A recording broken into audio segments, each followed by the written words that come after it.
Nike, one of the biggest and most powerful sportswear brands on the planet, has just locked in Filipino tennis sensation Alex Eala to a jaw-dropping 3-year deal, reportedly worth $45 million.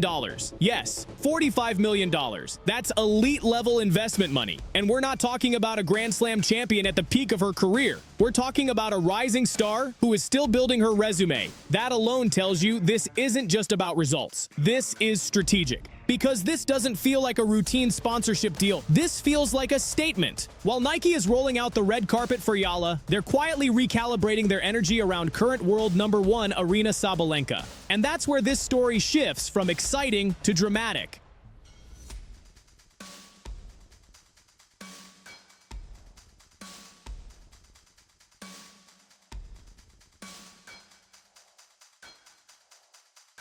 Nike has been studying Eala's trajectory closely. Her discipline, her composure in high-pressure matches, her natural confidence in interviews, her connection with fans. What they see isn't just upside. They see long-term brand alignment. And let's be real, the Asian market is a goldmine for global sports brands. Southeast Asia is growing fast. Tennis interest is climbing. Digital engagement is exploding. Eala isn't just a player. She's a gateway to an entire region Nike wants to dominate. The buzz around her is undeniable. Massive crowds, viral match clips, social media engagement numbers that brands dream about. Every appearance feels like an event. The atmosphere, electric. Cameras flashing, fans lining up, online conversations trending within minutes. Nike understood one thing very clearly. She's been in the headlines this season alone multiple times. First for smashing her racket, following her Australian Open loss to Madison Keys, and then of course that infamous Roland Garros press conference situation where she downplayed Coco Gauff's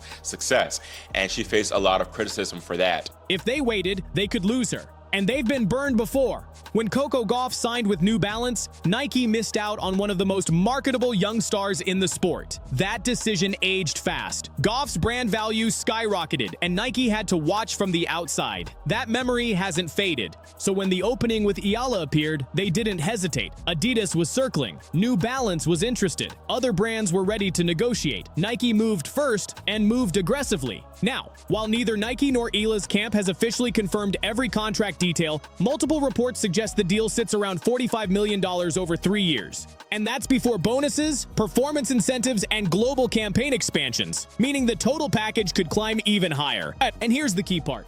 This isn't just about putting a swoosh on her outfit. Eala isn't being treated like a developmental prospect. She's being positioned like a future pillar of the brand. This is long-term strategy. This is calculated investment. This is Nike saying, we see what's coming, and we're getting there first. She's reportedly being positioned as the face of Nike in Southeast Asia. Let that sink in for a second. That's not just endorsement money. That's strategic branding at the highest level.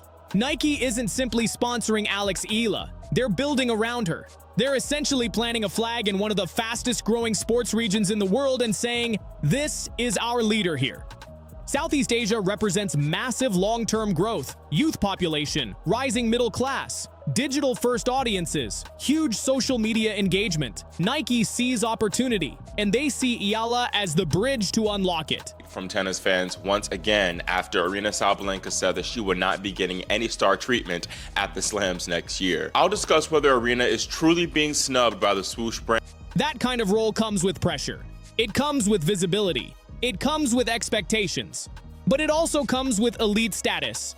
And look at how they're treating her. Custom-designed outfits tailored specifically for her brand. High-production marketing campaigns, featured placements in global promotions, signature athlete energy usually reserved for proven icons. This isn't, let's see how she develops treatment. This is, we believe in you now treatment. Now here's where it gets uncomfortable. While Eala is rising fast with this level of backing, Aryna Sabalenka is standing in a very different position. The contrast is sharp, almost awkward. For years, Sabalenka has reportedly been asking for contract adjustments and stronger recognition. Not just more money, but more identity. Before this season, she openly pushed for a fully unique outfit, something custom-built, something that reflects a world number 1. Because when you're dominating the rankings, you expect branding that matches that dominance. Yeah, unfortunately next season it's not gonna be that special for me, but exactly. And Nike's answer? No, they weren't willing to elevate her presentation to that signature level. Think about the optics. A multiple Grand Slam champion, a world number one, a consistent headline presence, and she's told a custom identity package isn't happening. Now flip the script. A rising star, incredibly talented, yes, but still building her trophy cabinet, lands a reported $45 million deal and regional ambassador status. That contrast isn't subtle. It sends a message. The moment Nike saw Alex Eala's momentum exploding, the crowds growing, the headlines multiplying, the regional buzz getting louder, they didn't hesitate. They moved fast. Massive contract, regional ambassador status, custom campaigns, premium rollout. No waiting, no testing phase, just full commitment. So what message does that send? Because on the other side of this story is Aryna Sabalenka, a player who has delivered for years. She's lifted Grand Slam trophies. She's carried ranking points week after week. She's played deep into the biggest tournaments on the calendar. She's been one of the most dominant forces on tour. Yet when she pushed for stronger branding presence, Nike stayed firm. No signature outfit, no elevated visual identity, no shift. Meanwhile, Eala, undeniably talented, clearly rising, full of potential, but still early in her professional journey compared to Sabalenka's resume, secures a reported $45 million deal and becomes the face of Nike in an entire region. That contrast doesn't whisper, it shouts. And now the situation around Sabalenka is starting to feel uncomfortable. This isn't just about one rejected outfit request anymore. Reports indicate the relationship between Nike and Sabalenka has been gradually cooling for some time.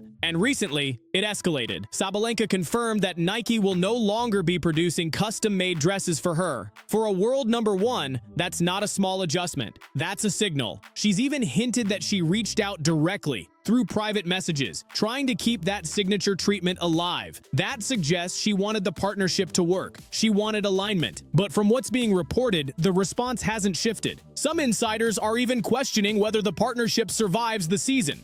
So what contributed to this shift? Several factors appear to be stacking up. There was the high-profile loss to Madison Keys at the US Open. Big stage, big expectations. Brands monitor those moments closely. Then came the post-Roland Garros headlines after Coco Gauff's victory. Sabalenka's comments sparked debate across tennis media. Whether interpreted fairly or not, the reaction was loud. And Nike is a company that monitors perception carefully. When narratives turn complicated, brand strategists reassess risk. In elite sports, performance matters. But image can matter just as much. Since then, Nike appears to be gradually creating distance. Less visible promotional backing, fewer headline campaigns, no strong public defense when criticism starts circulating. It's subtle, but in the branding world, subtle shifts are loud signals. From a business standpoint, this doesn't look emotional. It looks strategic, because major corporations don't react. They calculate. From Nike's perspective, this feels like brand protection mode activated. Global companies think years ahead, not weeks. They evaluate reputation, long-term alignment, market growth, and public perception constantly. And if leadership feels a partnership introduces unpredictable risk, even a world number one isn't immune. Reports suggest Nike had already communicated concerns to Aryna Sabalenka about certain public moments. Around the WTA finals, coverage highlighted visible frustration during matches. Now let's be fair. Elite athletes compete with intensity. Emotion is part of high-level sport. But when those clips circulate online, when commentary panels start dissecting body language, when headlines amplify tension, brands take notice. There were also circulating reports involving alleged comments toward Elena Rybakina following a final, and it's important to approach that carefully. Allegations require proof. Context matters. Fairness matters. But here's the reality in corporate sponsorship. Even controversy without conclusion can create hesitation. Brands operate in risk avoidance mode. Perception alone can shift internal strategy. When you combine on-court frustration, debated post-match comments about Coco Gauff, and reported internal discussions between athlete and sponsor, you start to see how the partnership could reach strain. Not necessarily because of one moment, but because of cumulative optics. Then, almost in parallel, Nike finalizes a reported $45 million deal with Alex Eala. The timing feels intentional. As one relationship cools, another ignites. As uncertainty builds around one athlete, certainty is invested in another. It's sharp, it's symbolic, and it signals where Nike believes its future growth, stability, and global expansion truly sit. Now really put yourself in Aryna Sabalenka's position. You're the world number one. You've won multiple Grand Slam titles. You've carried the tour. You've been loyal to the same global brand for years. You've delivered results on the biggest stages in tennis, and behind the scenes, you've repeatedly asked for recognition that reflects that dominance. Stronger branding, signature-level presentation, a visual identity that matches your ranking. And the answer kept coming back, no. Then almost overnight, a younger rising star, undeniably talented, absolutely exciting, but still building her trophy cabinet, lands a reported $45 million deal and is positioned as a regional ambassador for one of the fastest-growing markets in the sport. That doesn't just sting, that hits hard. It highlights something athletes know but rarely say publicly. Performance alone doesn't control the business side of sports. Timing does. Market positioning does. Narrative does. From Nike's perspective, this is a calculated shift. Alex Eala represents expansion.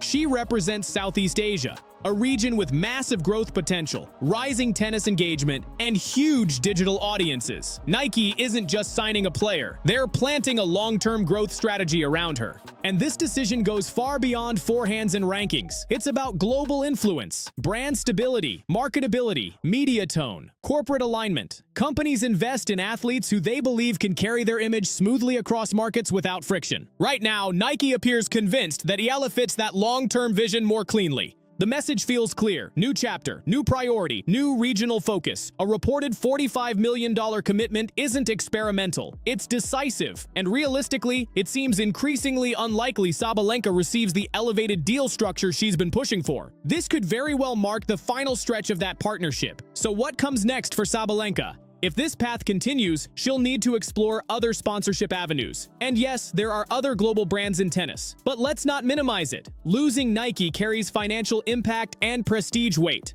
Being aligned with the biggest sportswear brand in the world doesn't just pay well, it amplifies your global presence. And in elite sports, brand power can be just as influential as ranking points. For Alex Eala, this is career-defining. She now has the full backing of a global powerhouse brand with unmatched reach, influence, and marketing muscle. That means exposure on the biggest stages, prime campaign placement, international visibility, access to elite resources. The infrastructure is there. The branding engine is running. The spotlight is intense. But here's the flip side. With that kind of investment comes pressure, real pressure. When a company commits a reported $45 million to you, they're not just betting on talent. They're betting on trajectory. They're betting on consistency. They're betting that you can handle expectations, scrutiny, and global attention without flinching. The narrative is powerful, but now she has to turn potential into sustained dominance. Because in professional sports, hype fades fast if results don't follow. And that's what makes this situation so compelling. It's not just about contracts. It's about transition, legacy versus emergence, proven dominance versus projected future, stability versus expansion. One athlete representing established excellence, another representing strategic growth. Business meets ego, performance meets branding, reputation meets risk. And over the next few months, the tennis world is going to watch closely to see how this unfolds. Now I want to hear from you. Did Nike make the right call backing Alex Eala with such a massive deal? Or is Aryna Sabalenka being pushed aside too quickly despite everything she's accomplished? Is this simply smart corporate strategy, or does it feel like a shift that came faster than expected? And what's your honest take on a reported $45 million commitment this early in Eala's career? Visionary move or high-stakes gamble? Drop your thoughts in the comments. I'm reading them. If you enjoyed this breakdown, hit like, subscribe for more tennis news and real analysis, and stay locked in, because this story isn't finished yet. I'll see you in the next one.